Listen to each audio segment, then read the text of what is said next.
get into the right relationship with the master. Because how are you going to learn something from a master whom you feel you know more than? It's not going to work. That's the first step in the whole stage of spiritual development. You must accept that this person that I'm going to, he or she knows more about spiritual development than I do. That has to be the attitude. And you have to have faith in that teacher. If you don't have faith in a teacher, you will not subject yourself. Fundamentally, a lot of us have that experience. We don't have faith in our teachers, right? We say we do, but deep down inside we don't.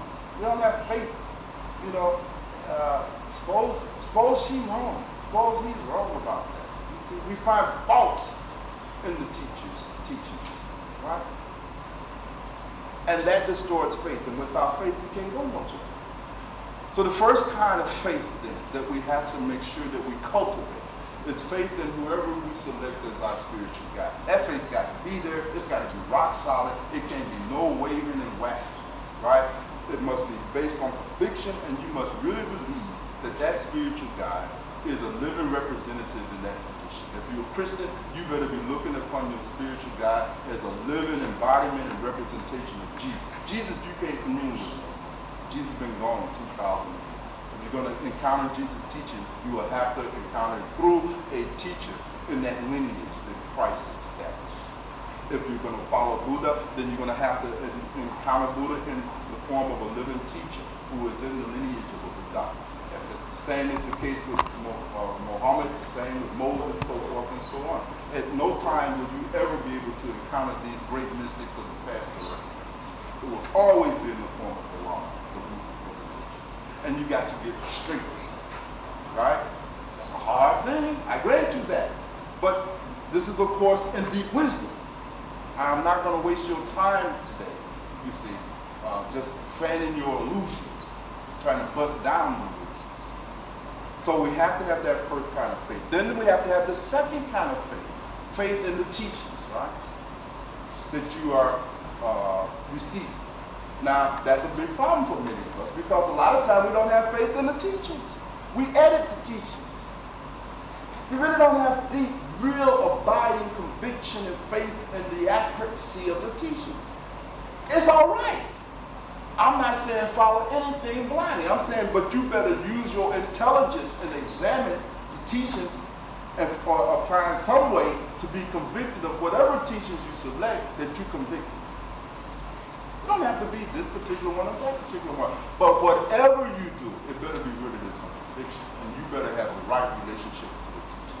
As long as you are able to find faults in the teaching and accuracies in the teaching, you got doubt about the teaching. I don't know if Buddha was right on this point. I don't know if Jesus was right on this point. I don't know if the Master is right on this point. I don't know. You know, as long as you got all of these doubts and you're constantly picking apart and finding you got some fault with the teaching, you can't follow the teachings.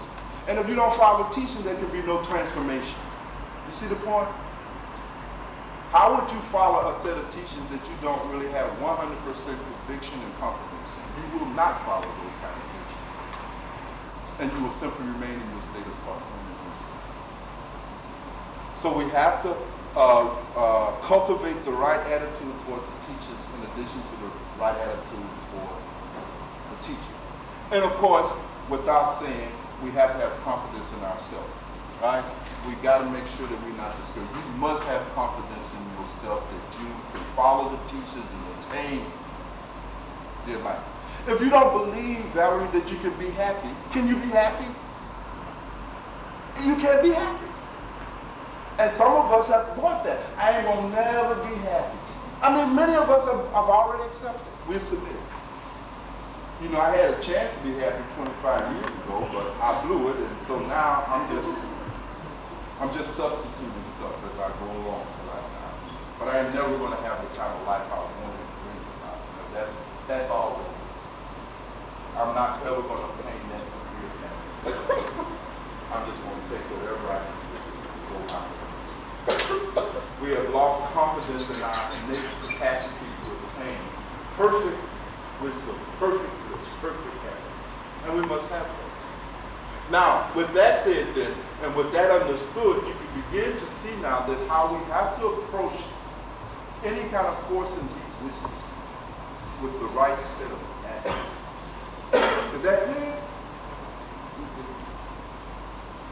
And we have to examine ourselves closely and see to what extent we suffer from these particular mental deficiencies, psychological and emotional deficiencies, intellectual deficiencies. Yes, sister? Bhagwan, just because at one moment, at a particular point in time, you're not able, for whatever reason, to adhere to some of the wisdom, does that mean that you don't believe in the teachings, or is it that you're just not ready to take that step? It could mean either of the two. And again, I'm glad Rosie brought that out, because at no point should you take this personal as some kind of condemnation. What it really is saying that we all, as Papa just said, start out ignorant. These are some of the things we're ignorant about. And it doesn't mean that there's something wrong with it. It means that, for instance, we not have given it the appropriate reflection, right? And that's all right. It's better, in fact, in some of the scriptures said that if it takes you 25 years to go through that process of reaching conviction about your teacher, take 25. Nothing wrong with that. You see what I'm saying? Take it, because it's too important, right? It should not be done helter-skelter. I mean, you need to put yourself into it, because that's a big thing, right? And if you have not done that work, you know what I mean, then don't make that commitment. But do the work. You see, that's the only way that you can attain that kind of authentic relationship with the teachers and the teaching. But we try to do sometimes, Rose, you see, we try to avoid doing the work.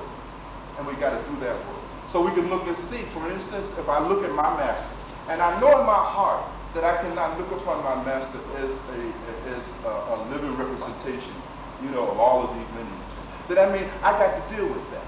You see, and now I got to reach down and I got to look at that, right? And I got to work on it, right? And the most important thing is that I got to find some teacher that resonates with me. That's the key. It don't matter which one you find, but it better resonate with you. If Buddha resonates with you, Buddha is your man. That's who you should be following. Somebody in that lineage. Obviously. It's got to resonate, right? And that's our task. You know, it's much like searching for our lover. You see, when we're looking for a lover, you know, we got to go with the stuff inside, right? Because this is somebody you're going to spend your life with or get very intimate with, and etc. There's going to be some commitments and etc. So you want to feel right about that. But we have to do the examination. We have to do the leg. It should not be just following the teacher blindly because your friends are following it, or you heard this is a great teacher and all of this other nonsense. You know, you're not bringing your own relationship to the teacher. And without your own relationship to the teacher, you're not going to follow. It ain't a group phenomenon. You see? It ain't a group phenomenon. It's a very individual relationship. Very individual. And we have to develop that and cultivate that. We have to have that. We really do. And so you may find that I'm not ready for that. That's being honest with yourself. You see my point? You said that, look, I'm an average person. I got an average human existence. I'm strictly into distraction and trigger. You acknowledge your captivity to trigger. I'm just too overwhelmed with trigger. See what I'm saying? You acknowledging it.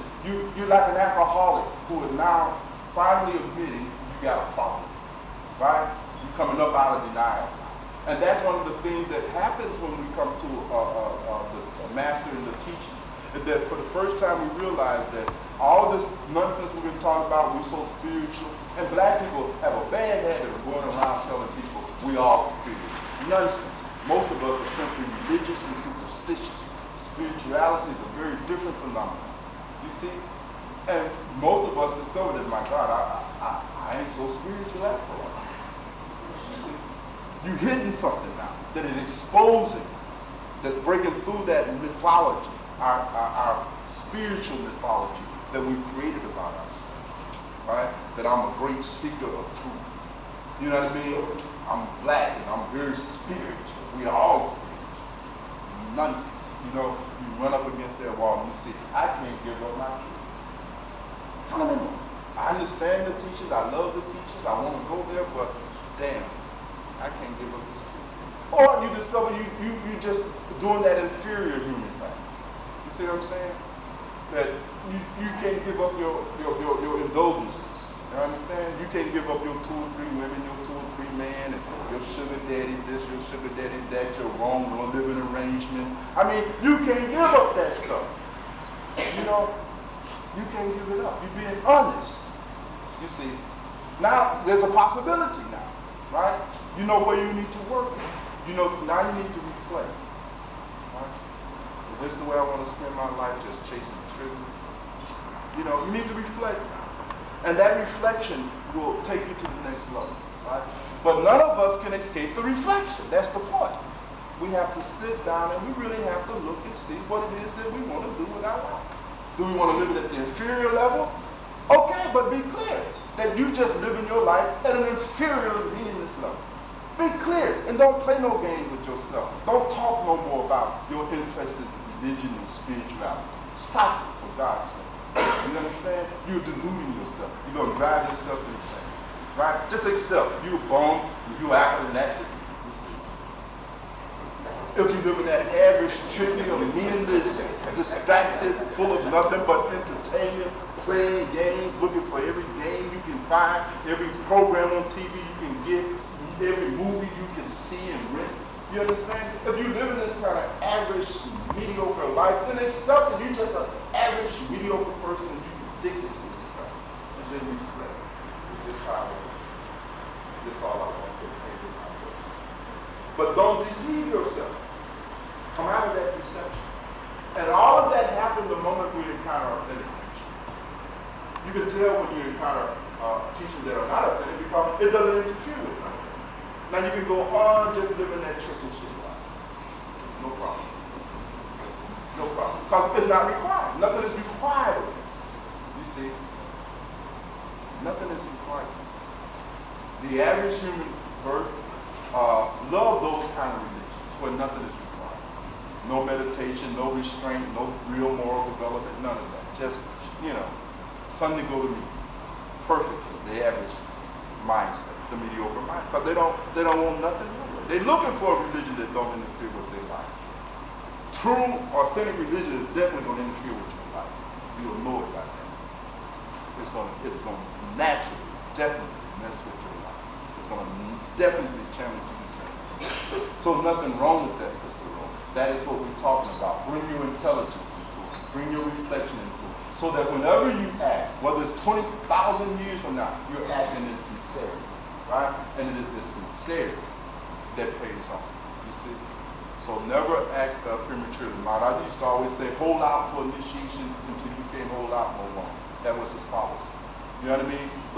Don't jump right away. You hear the teachings, you get all you know, right? You start fantasizing about becoming a Buddha and going in and getting cities and supernatural powers and discovering your rebirth. Your first wave of motivation is out of your fantasies, right?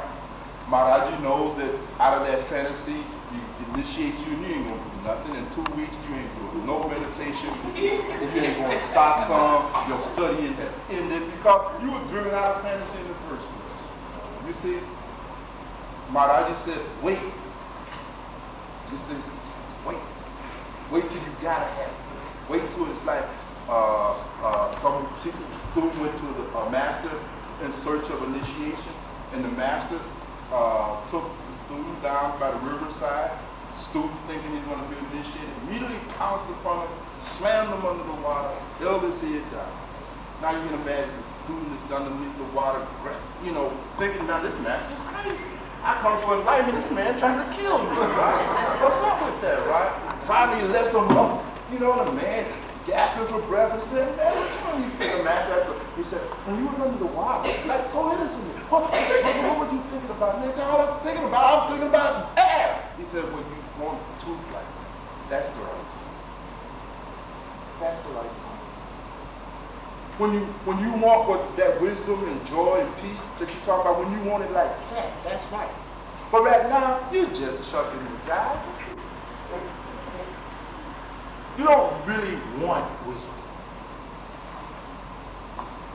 You would like to have wisdom. That's the difference. Please know the difference.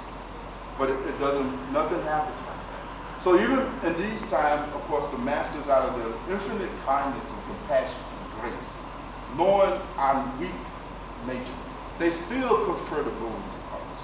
But they know that it's going to take a few years for it to complete. Right? So they don't even expect much. Because they know you're still moving out of your fantasy. That has to wear itself out. Right?